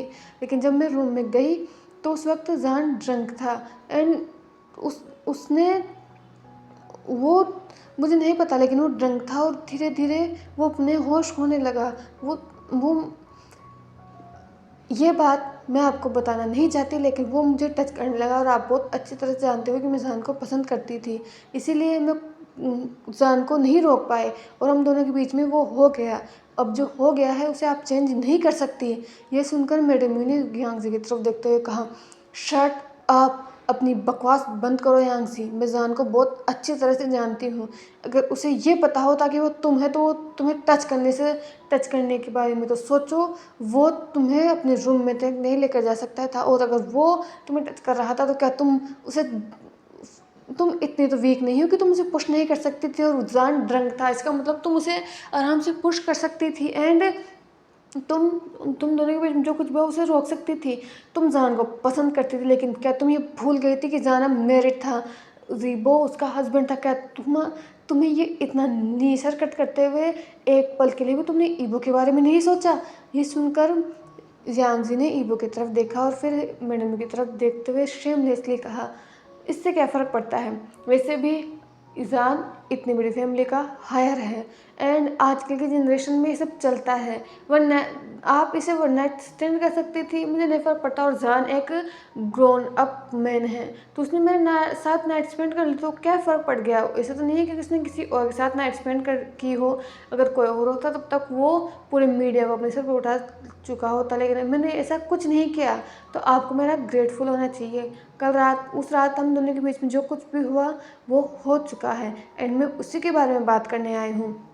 और वैसे भी हम दोनों के बीच में जो कुछ भी हुआ था वो मुझे लगता है एक तरह से अच्छा ही हुआ था। मैं जान से शादी करने के लिए तैयार हूँ एंड आपको ना चाहते हुए भी मेरी शादी जान से करवानी ही होगी। वैसे भी लेनांगजी एक मेल है, तो वो तो प्रेग्नेंट होने से रहा, तो आपको इस कंपनी के लिए एक हायर चाहिए, इस फैमिली के लिए एक हायर चाहिए जो मैं देने के लिए तैयार हूँ। मुझे कोई प्रॉब्लम नहीं है एंड मुझे लगता है कि वांगजी को भी इससे कोई प्रॉब्लम नहीं होगी, क्योंकि वो नहीं चाहेगा ना कि उसका हस्बैंड हमेशा ही बिना बेबीज के रहे। ये सुनकर जान, जो ये सब बहुत देर से सुन रहा था, वो खड़ा हुआ उसने यांगजी की तरफ देखते हुए कहा, अपना मुंह बंद रखो, तुमने बहुत ज़्यादा जहर उगल लिया है। अभी के अभी यहाँ से चले जाओ। हम दोनों के बीच में उस रात जो कुछ भी हुआ भूल जाओ उसे, वो बस एक गलती थी। मैं तुमसे कभी शादी नहीं करने वाला, समझ में आया तुम्हें? एंड खबरदार जो मेरे हस्बैंड का नाम जो अपनी इस गंदी जुबान से लिया तो समझ। ये सुनकर यांगजी ने जान की तरफ देखते हुए कहा, तुम्हारे ये सब करने से वो सब नहीं बदल जाएगा जो उस रात हुआ था, या फिर उस रात का रिजल्ट नहीं बदल जाएगा जान। ये सुनकर जान ने कन्फ्यूजन में यांगजी की तरफ देखा। तभी मिस्टर यंग ने आगे आते हुए कहा, बहुत हुआ, मैं बहुत देर से अपने बेटे की बेइज्जती सह रहा हूँ, लेकिन अब मैं नहीं सहूँगा। मैडम यू, आपको बस मेरे बेटे की गलती दिख रही है, क्या आपको अपने बेटे की गलती नहीं दिख रही है? मेरी बेटी एक लड़की है, आपके बेटे ने उसे फोर्स किया है एंड वो दोनों एडल्ट हैं, उन दोनों के बीच में हो चुका है। मैं ये नहीं कह रहा है कि गलती यांगजी की है जान की है, लेकिन गलती आप सिर्फ यांगजी की नहीं बता सकते, गलती दोनों की है। गलती दोनों की नहीं होती तो उन दोनों के बीच में ये नहीं होता, लेकिन अब जब वो गलती हुई है तो उस गलती का खामियाजा मेरी बेटी अकेली नहीं भुगतने वाली। जान का जो जान का जो बेबी मेरे बेटी के अंदर पल रहा है वो उसे अकेले नहीं पालने वाली, और मैं ऐसा कभी नहीं होने दूंगी। ये सुनकर वो जो लिविंग रूम था वो पूरी तरह से शांत हो चुका था। यांगजी ने जान के पास आया और उसने जान के हाथ को पकड़ते हुए उसे एक फाइल थमाते हुए कहा, जान, मैं उस रात हम दोनों के बीच में जो कुछ भी हुआ मैं उस चीज़ को इग्नोर नहीं करना चाहती, और ना ही मुझे उससे ऐसा कुछ फ़र्क पड़ता है कि मैं उसे मना करने की कोशिश करूँगी। नहीं, मैं तुमसे प्यार करती हूँ और हम दोनों के बीच में जो कुछ भी हुआ मैं उसे कोई सिनफुल एक्ट नहीं कहना चाहती। हम दोनों के बीच में जो कुछ भी हुआ वो हमारा प्यार था, मेरा प्यार था। तुम भले मुझसे प्यार नहीं करते हो, लेकिन मैं तो तुमसे प्यार करती थी ना, ये हमारे प्यार की निशानी है। ये बोलकर अपने वोम पर हाथ रखती है, और ये जान के लिए बहुत ज़्यादा उसका पूरा शरीर काँप रहा था। उसने यांगजी की तरफ देखा, उसने कहा, नहीं, ये सच नहीं हो सकता। तुम झूठ बोल रही हो तुम, मैं तुम पर भरोसा नहीं करूँगा अब तो, बिल्कुल भी नहीं। ये बोलकर वो हल्का सा यांगजी को पुश करता है। यांगजी गिरने वाले थे, लेकिन तभी उसकी माँ ने उसे संभाल लिया और जान की तरफ देखते हुए कहा, शेन शाह जान, अपनी हद में रहो। पहले तो तुम गलती करो एंड अब तुम सारा इल्ज़ाम मेरी बेटी पर डाल रहे हो। वो तो मेरी बेटी ने मुझे मना कर रखा है, नहीं तो अब तक तुम जेल की सलाखों के पीछे होते। तुम्हें क्या लगता है रिच तुम ही हो? तुम जितने अमीर हो उतना अमीर हम भी हैं। तुम्हारे पास जितना पावर है उतना पावर हमारे पास भी है एंड जितने कनेक्शंस तुम्हारे हैं उतने कनेक्शंस हमारे भी हायर अथॉरिटीज़ से। तो तुम ये सोचने की गलती मत करना कि तुमने मेरे बेटे के साथ जो कुछ भी किया है वो करने के बाद भी तुम बच जाओगे। वो तो यांगजी की मेहरबानी समझो कि वो तुम्हारे खिलाफ़ कंप्लेन नहीं करवाना चाहती कि तुमने उसके साथ ये सब करने के बाद भी तुमने उसे अपनाने से मना कर दिया है। मुझे नहीं फ़र्क पड़ता तुम्हारी शादी हुई है या नहीं, या तुम किससे प्यार करते हो या नहीं, लेकिन तुमने जो किया है वो मैं तुम्हें माफ़ नहीं करूँगी और उसके लिए तुम्हें मेरे बेटे से शादी करनी होगी। और अगर तुम नहीं चाहते कि तुम मेरे बेटे से शादी करो तो ठीक है, मैं अभी जाकर कंप्लेंट करती हूँ। मैं अभी जाकर मीडिया को सब कुछ बता दूँगी कि शहंशाह जान जो खुद को हाई समझता है या फिर वी फैमिली जिसका नाम बरसों से चला आ रहा है, वो उसके अंदर कैसे लोग रहते हैं जो एक लड़के की ज़िंदगी बर्बाद कर सकते हैं। ये सुनकर यांगजी ने कहा, माँ आप ऐसा क्यों बोल रही हो? जान मुझसे शादी करेगा, वो बस अभी शौक में है, वो उसे नहीं समझ आ रहा है कि मैं क्या बोल रही हूँ। ये बोलकर वो जान के पास गए। उसने कहा, जान तुम हमेशा से एक बेबी चाहते थे, तुम कहा करते थे ना कि तुम्हें बच्चे पसंद हैं एंड मैं तुमसे प्यार करती हूँ, ये हमारे प्यार की निशानी है एंड मैंने तुमसे पहले भी कहा है कि मुझे तुमसे शादी करने में कोई प्रॉब्लम नहीं है। ये बात सीक्रेट ही रहेगी और दुनिया के लिए वांग एबो ही तुम्हारा हस्बैंड रहेगा। लेकिन तुम बस इस बच्चे को अपना नाम दो, क्योंकि अगर तुमने ऐसा नहीं किया ना जान तो मुझसे बुरा कोई नहीं होगा। मैं बस नहीं चाहती कि मैं तुम्हारे खिलाफ़ कोई भी कंप्लेन करवाऊँ। अगर तुम चाहते हो या फिर तुम नहीं चाहते कि तुम्हारी इज्जत मिट्टी में मिले या फिर तुम्हारा नाम बदनाम हो या फिर तुम्हारी फैमिली का नाम बदनाम हो, तो तु, तुम इसे रिक्वेस्ट समझो या फिर वार्निंग समझो। मैं चाहती हूँ कि तुम मुझसे शादी करो, क्योंकि मैं इस बेबी को अकेला नहीं पालना चाहती। ये हम दोनों से हुआ है और मैं चाहती हूँ कि मैं तुम्हारे साथ इस बेबी को पालना चाहती हूँ। ये सुनकर जान ने यांगजी की तरफ देखा। उसके दिमाग में अभी भी यही बात गूंज रही थी, इज्जत। उसे अपनी इज्जत की कोई परवाह नहीं है। उसने यांगजी की तरफ देखते हुए कहा, मैं इस बेबी को कभी एक्सेप्ट नहीं करने वाला, क्योंकि ये मेरा। तभी एक आवाज़ सुनाई देती है, तुम सही कह रही हो, गलती तुम दोनों ने की है, लेकिन तुम दोनों की गलती की वजह से ये बेबी क्यों सज़ा भुगतेगा। और ये सुनकर सभी लोग अब उस आवाज़ की तरफ देख रहे थे, जो कि और किसी की नहीं बल्कि वांगजी की, ईबो की थी। जान ने जैसे ही आवाज़ सुनी उसने ईबो की तरफ देखा और कहा, ई पर इससे आगे कि वो कुछ कह पाता, ईबो यांगजी के सामने और उसने यांगजी की तरफ देखते हुए कहा, तुमने सही कहा, इज़्ज़त बहुत बड़ी चीज़ होती है एंड समाज हम लोगों को बिना इज़्ज़त के समाज में इस सामाजिक जगह का हिस्सा नहीं मानता। तुमने सही कहा, गलती उस रात तुम दोनों ने की है, तो इस बेबी की इसमें क्या गलती है? तुम मेरे हस्बैंड से शादी करना चाहती हो तो मुझे प्रॉब्लम नहीं है, तुम करो उससे शादी, लेकिन एक बात याद रखना, तुम हमेशा उसकी दूसरी बीवी रहोगी।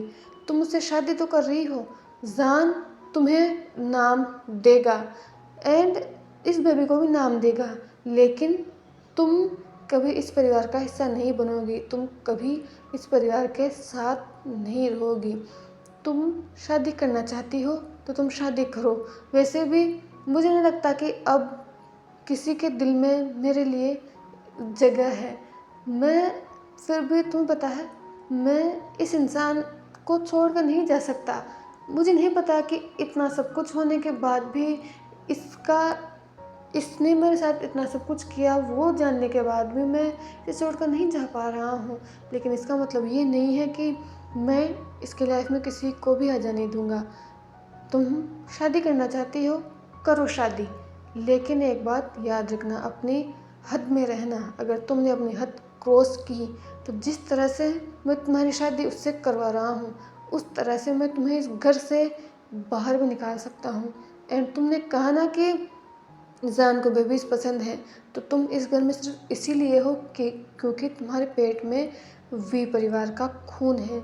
नहीं तो मैं तुम्हारी शक्ल तक नहीं देखना चाहता और ना ही चाहूँगा कि मेरा हस्बैंड तुम्हारी शक्ल देखे। ये शादी आज से 1 हफ्ते बाद होगी। ये सुनकर सभी लोग वांग जी की तरफ, ईबो की तरफ देख रहे थे, पर ईबो ने किसी की तरफ नहीं देखा और वो वहाँ से बस जा चुका था। वही जान अपनी जगह पर बस फ्रोज खड़ा हुआ था। उसे नहीं समझ आ रहा था कि उसे क्या करना चाहिए। वो यांगजी की तरफ इतने गुस्से में देख रहा था कि अगर उसके हाथ में होता तो यांगजी को बस अपनी आंखों से ही जिंदा जलाकर यहीं पर राख कर देता।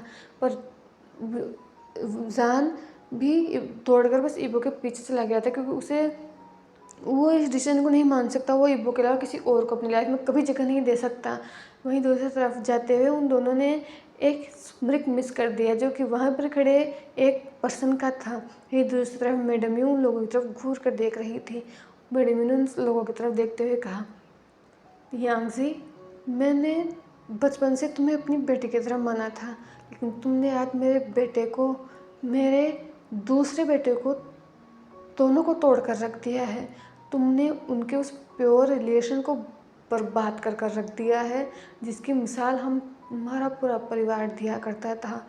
तुमने एक हंसते खेलते परिवार को बर्बाद कर दिया है। एंड मेरे दिल से कभी तुम्हारे लिए दुआ नहीं निकलेगी। मेरे दिल से तुम्हारे लिए मैं बस बद्दुआ निकलेगी।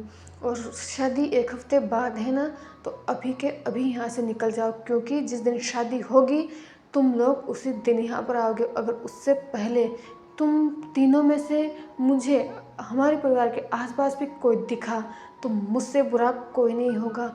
और ये बात तुम अच्छी तरह से जानती हो मिसेस चेंग, कि मैडम यू जो कहती है वो कर भी सकती है। यू जीवान अपनी ज़ुबान की पक्की है। तो मेक श्योर करना कि 1 हफ्ते से पहले पहले तुम्हारे परिवार में से कोई भी इस घर के आस पास तक नहीं भटके। ये सुनकर मैडम यू की जो आवाज़ थी वो इतनी ज़्यादा स्केरी थी, इतनी ज़्यादा कोल्ड थी कि उन तीनों के बॉडी में वो शिवर दौड़ गया। बिना एक शब्द कहे वो तीनों वहाँ से निकल चुके थे। लेकिन विमेंशन फिर से सन्नाटे में डूब चुका था। कोई कुछ नहीं कर रहा था, क्योंकि किसी को समझ भी नहीं आ रहा था कि क्या कहे। हाई कौन अपने भाई की हालत नहीं देख पा रहा, तो वो समझ सकता है ईबो के ऊपर भी क्या बीत रहा होगा।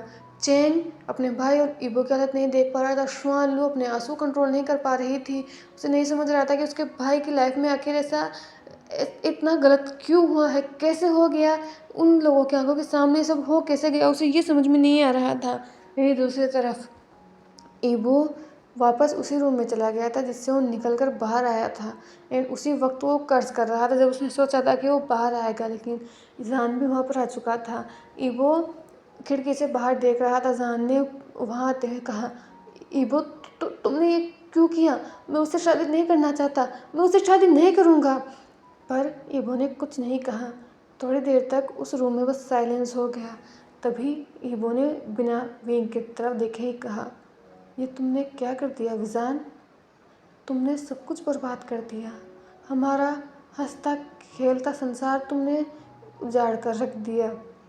मैं कितना खुश था कि तुम मुझे मिले हो, लेकिन तुमने सब कुछ बर्बाद कर दिया विजान। सब कुछ तुमने बर्बाद कर कर रख दिया। एंड अब मुझे नहीं दिख रहा कि हम कभी इस बर्बादी से उभर पाएंगे। तुमने हमारे रिलेशनशिप में किसी तीसरे को जगह दे दी है। एंड अब ये जगह कभी नहीं भरेगी। टाइम के साथ ये जगह बस बढ़ेगी। एंड इसका तुम कुछ नहीं कर सकते। तुम कितना ही मना कर लो, तुम कितना ही आंसू को नापसंद कर लो, लेकिन जब दो लोगों के बीच एक बेबी आता है तो वो टाइम बहुत स्पेशल होता है। वो बेबी बहुत स्पेशल होता है। वो बॉन्ड बहुत स्पेशल होता है। एंड तुम कितना ही कोशिश कर लो, तुम अपने ही बच्चे से दूर नहीं रह पाओगे। एंड वैसे भी यांग्स तो तुम्हारी बचपन की दोस्त थी ना विंग। मैंने तुमसे कहा था कि जब भी यांग्स पास होती है मुझे नहीं अच्छा लगता, लेकिन तुमने बस ये कहकर टाल दिया कि वो बस तुम्हारी अच्छी दोस्त हैं। मैंने तुमसे कहा था कि मुझे उस लड़के के अराउंड अच्छा फील नहीं होता। पता नहीं क्यों जब भी मैं उसके पास होता हूँ मुझे ऐसा लगता है कि उसके साथ कुछ गड़बड़ है। वो जिस तरह से तुम्हें देखती है मुझे बिल्कुल अच्छा नहीं लगता था, मुझे डर लगता था। एंड उस डर को तुमने आज सच कर दिया। तुमने क्या कर दिया विजान शाह, तुमने सब कुछ बर्बाद कर कर रख दिया, सब कुछ। अब ये कभी वापस वैसा नहीं होगा जैसा पहले था, कभी वापस नहीं होगा। मुझे नहीं लगता कि मैं तुम्हें इस लाइफ में कभी माफ़ कर पाऊँगा। अगर हमारी अगली लाइफ में भी वो गॉड ने हम दोनों का रिश्ता लिखा हो तो मैं चाहूँगा कि अगली लाइफ में हमारे साथ ऐसा कुछ ना हो। गॉड हमारे बीच में कभी तीसरे को ना बनाए, क्योंकि मुझे नहीं लगता कि इस लाइफ में तो मैं तुम्हें कभी माफ़ कर पाऊँगा। मैं कभी माफ़ नहीं करूँगा जान, तुम्हें कभी माफ़ नहीं करूँगा। ये बोलते हुए जान ईवो ने जान की तरफ देखा और जान ने अपनी लाइफ का सबसे हार्ट ब्रेकिंग नज़ारा देखा था। वांग जी की आंखों में आंसू था, वांग जी की आंखों में हर्ट था, वांग जी की आंखों में दर्द था, जो कि जान ने कसम ली थी जिस दिन उसने वांग जी से शादी की थी कि वो वांग जी की आंखों में एक आंसू नहीं आने देगा, वांग जी की मुस्कुराहट को कभी जाने नहीं देगा। लेकिन अब वो ही था जिसने वांग जी के पूरी लाइफ को अब पेन से बस भर कर रख दिया है। तो हे एवरीवन, आज के लिए इतनी सैडनेस, इतने आंसू काफ़ी हैं। तो ये था इस एफ का फर्स्ट पार्ट। कल का पार्ट लास्ट होगा क्योंकि ये एफ मैंने इतना ही सोचा था। वैसे तो मैं इसको एक ही पार्ट में कंप्लीट करने वाली थी, लेकिन फिर ये इतना ऑलरेडी इतना बड़ा हो चुका है। एंड जैसा कि आपको पता है कि मैं लंबे पार्ट नहीं बना सकती, यही इतना लंबा बनाया है वह बड़ी बात है। वैसे ऐसा नहीं है कि मैं बना सकती हूँ, मैं 2 ढाई 3 घंटे की भी एफ बना सकती हूँ, लेकिन मेरे फ़ोन में प्रॉब्लम है, ये फ़ोन मुझे कुछ करने नहीं देता, तो इसीलिए ये इतना ही है। पर आपको ये फिर कैसा लगा प्लीज़ मुझे ज़रूर बताना। एंड सच कहूँ तो मुझे नहीं पता कि मैं इमोशंस को ठीक से डिस्क्राइब कर पाती हूँ या नहीं, या फिर जैसा मैं आपको फील करवाना चाहती थी वैसा आपने फील किया भी होगा या नहीं। क्योंकि मुझे लगता है कि मैं स्टोरी एक्सप्लेन कर देती हूँ, लेकिन जो इमोशंस होते हैं मैं बहुत कोशिश करती हूँ कि मैं उन इमोशंस को भी स्टोरी में लेकर आऊँ, लेकिन मुझे ऐसा लगता है कि मैं वो इमोशंस को स्टोरी में नहीं ला पाती हूँ। लेकिन एक बार कोशिश की है या फिर हमेशा कोशिश करती हूँ, तो प्लीज़ कमेंट में बताना कि क्या आपने वो इमोशंस फील किए जो मैं फील करवाना चाहती थी, या फिर अब नेक्स्ट क्या होगा। ये सवाल आपसे कि आपके ओपिनियन क्या है कि सच में वांग जी ने जो कहा वो सही है कि वो जान को माफ़ नहीं कर सकता। आखिर कौन ही माफ़ करेगा, माना विंग की गलती हो या नहीं, लेकिन फिर भी ऐसी चीज़ को कोई माफ़ कर ही नहीं सकता।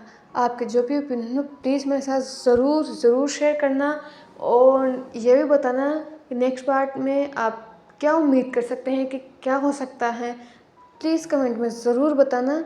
एंड अगर ऐसा ही रहा तो वांग जी कब विंग को बताएगा कि वो प्रेग्नेंट है, और अगर जब ये बात विंग के सामने आएगी कि वांग जी भी उसके बेबी का फादर बनने वाला है, जो कि उसे पता था कि वांग जी प्रेग्नेंट हो सकता है, लेकिन वो वांग जी के सामने कुछ फालतू बात नहीं करना चाहता था। वो कहना चाहता था कि वांग जी प्रेग्नेंट हो सकता है, लेकिन उस वक्त उसके दिमाग में बहुत कुछ चल रहा था, तो इस वक्त ये बात उसके दिमाग में वैसे आई नहीं।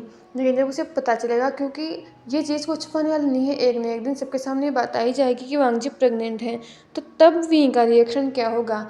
आपके जो भी थॉट्स हो, जो भी कमेंट्स हो, जो भी आप चाहते हो, तो प्लीज़ वो कमेंट में ज़रूर लिखना। एंड रही बात पुराने एफर्ट्स की, तो मैंने आपसे प्रॉमिस किया है मैं उन एफर्ट्स को मंडे से लाना शुरू कर दूँगी। पहले प्लीज़ लव मी को कंप्लीट करूँगी, उसके बाद बाकी एफर्ट्स को भी कंप्लीट करूँगी। साथ ही कुछ वन शॉट्स चलते रहेंगे, तो आपको जो भी पसंद हो प्लीज़ आप कमेंट करना, एंड वीडियो को सब्सक्राइब कर देना, बेल आइकन क्लिक कर देना ताकि आपको नोटिफिकेशन मिलते रहे।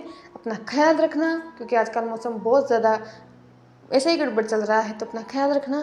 Take care yourself and bye bye.